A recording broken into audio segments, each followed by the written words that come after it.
सबसे बड़ी बात यह है कि इतनी हृदय विदारक घटना के बाद भी जो रेलवे प्रशासन के द्वारा कार्रवाई होनी चाहिए, जो एक्शन होना चाहिए, वो दिख नहीं रहा। जिस तरह से लोग ट्रेनों में अभी भी फंसे हुए हैं, उनको निकालने के लिए कोई बेहतर व्यवस्था नहीं दिख रही है। और रेल मंत्री जी वहाँ पर गए, लेकिन रेल मंत्री के द्वारा स्पष्ट रूप से कोई बातें सामने नहीं आना, ये स्पष्ट करता है कि किस तरह से भारतीय रेल की सुरक्षा और संरक्षा के प्रति सरकार गंभीर है कि नहीं है, ये दिख रहा है।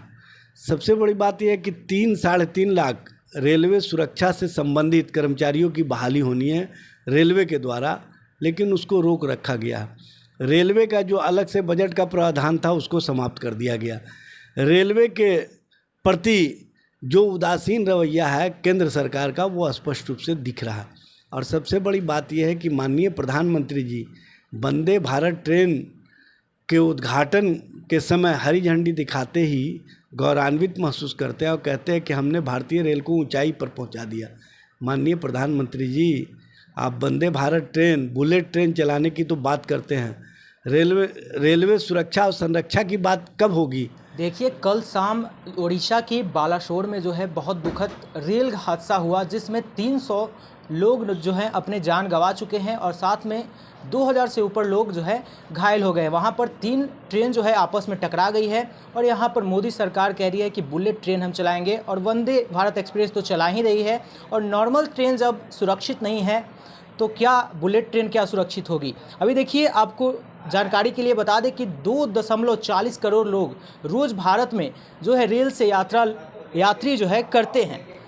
अब सोचने वाली बात है कि इतने सारे लोगों का जिम्मेवार कौन है अगर हादसे जो है लगातार होंगे। हमारे साथ जो है आरजेडी के प्रवक्ता एजाज अहमद जी हैं, इनसे हमें विश्लेषण करेंगे कि क्यों हादसा हुआ, क्या कारण रहा। बुलेट ट्रेन चलने की बात हो रही है और जो नॉर्मल जो ट्रेन है वो जो है सुरक्षित नहीं है। देखिए, सबसे बड़ी बात यह है कि इतनी हृदय विदारक घटना के बाद भी जो रेलवे प्रशासन के द्वारा कार्रवाई होनी चाहिए, जो एक्शन होना चाहिए, वो दिख नहीं रहा। जिस तरह से लोग ट्रेनों में अभी भी फंसे हुए हैं, उनको निकालने के लिए कोई बेहतर व्यवस्था नहीं दिख रही है।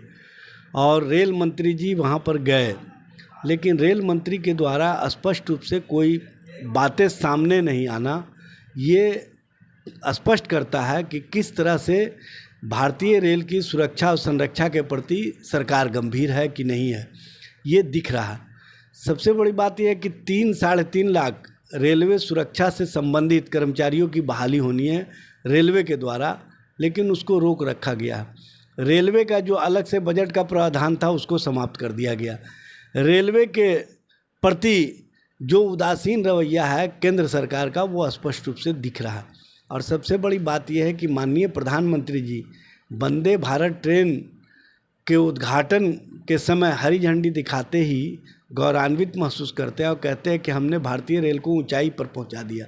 माननीय प्रधानमंत्री जी, आप Vande Bharat train, bullet train चलाने की तो बात करते हैं, रेलवे सुरक्षा और संरक्षा की बात कब होगी?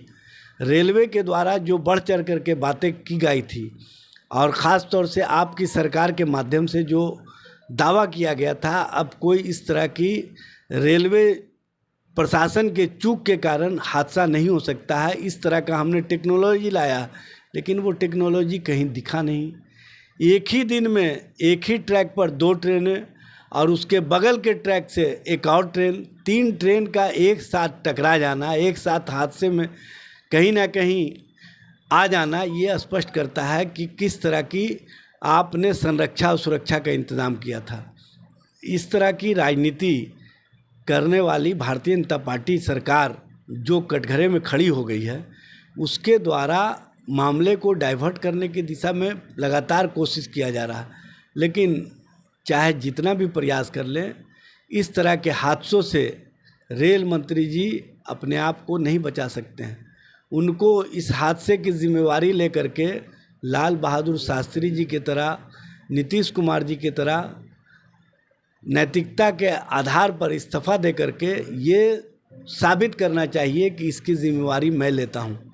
लेकिन इन लोगों में तो ना नैतिक बल है, ना नैतिक सोच है और ना अपने कर्तव्यों के प्रति कोई इनका विचार है।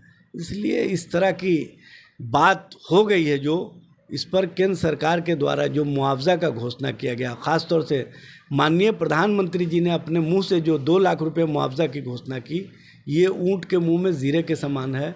और कहीं ना कहीं उन लोगों की मौत की संवेदना के प्रति सरकार की और किस तरह से सोच है, रेलवे प्रशासन की किस तरह से की सोच है, ये स्पष्ट रूप से दिख रहा है। इसलिए केंद्र सरकार अविलंब जो रेलवे सुरक्षा नीति है उसके अंतर्गत मुआवजा की घोषणा करें, परिवार जो पीड़ित है उनको नौकरी की व्यवस्था करें और साथ ही साथ वहाँ पर बेहतर इलाज के लिए केंद्र सरकार के स्तर से, उड़ीसा सरकार के स्तर से बेहतर कार्रवाई की जाए, ताकि इस तरह के हादसों में जो लोग अभी फंसे हुए हैं उनको बचाया जा सके।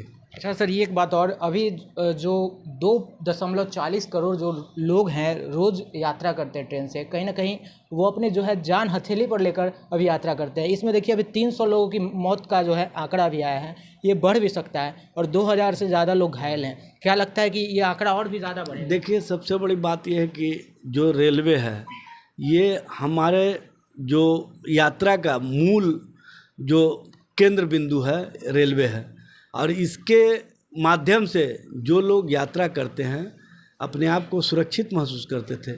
लेकिन केंद्र सरकार के द्वारा जब से रेलवे का बजट अलग कर दिया गया, रेलवे की सुरक्षा और संरक्षा के प्रति कोताही बढ़ती गई, उसके बाद से यात्रियों में भय है।